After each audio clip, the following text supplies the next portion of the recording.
That's interesting. What's the latest with your governor right now? The last we heard, he was being really aggressive.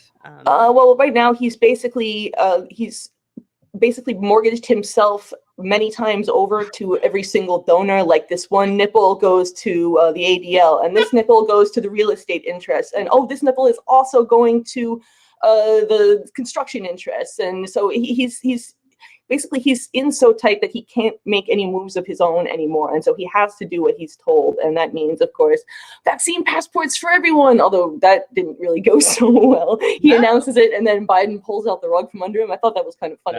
That's awesome. Unfortunately, I do feel like it's probably going to end up Cuomo's way. And this whole Biden thing is just a waiting game, a show. Like, they're sending people around to houses in North Carolina to have them vaccinated. Even while Jen Psaki is on television saying, don't worry, we're not sending people around to homes to actually vaccinate people. And they're literally doing it on TV as she's saying that. And it's like, who are you going to believe, me and your lying eyes? Right. So that's just idiotic stuff. But they're not doing that in New York yet. But that's a yet.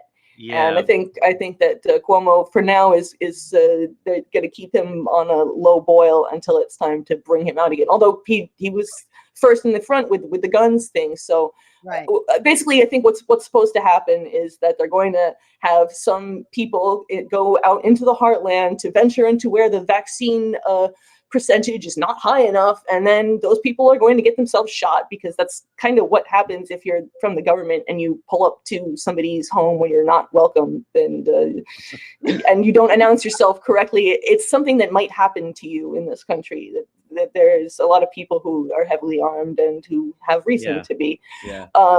And that will be used to basically strip the country of its Second Amendment. So you heard it here first, although you probably didn't hear it. You heard it a lot of places. Well, if you listen to the conservative pundits, because we listen to all spectrum, right? And some of these folks are like, they're not going to pull this kind of crap because the American people are heavily armed.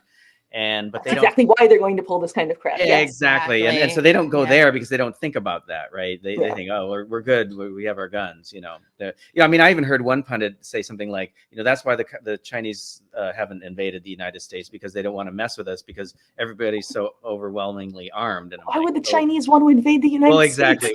We're too much of a mess anyway, right? They don't want our mess. Thing I've ever heard. Yeah.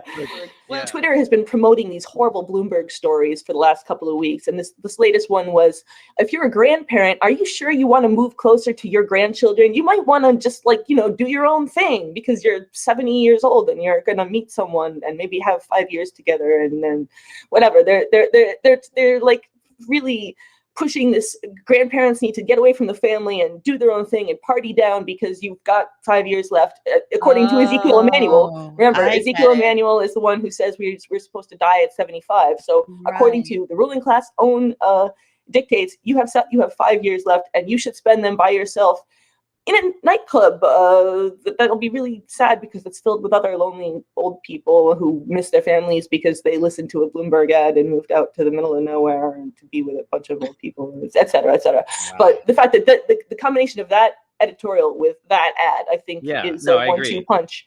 And that's it right there. And then the 1-2 punch. Right. That's exactly it. Then you've got the other side of the spectrum where they're like pushing the narrative of the okay boomer kind of thing. Right. Yeah. So, separating the generations even further, and, bifurcating the society, or quadrifying. Basically splintering the society into pieces as they can get. To hear the full episode of this edition of Pull Quote, join Rockfin or become a patron.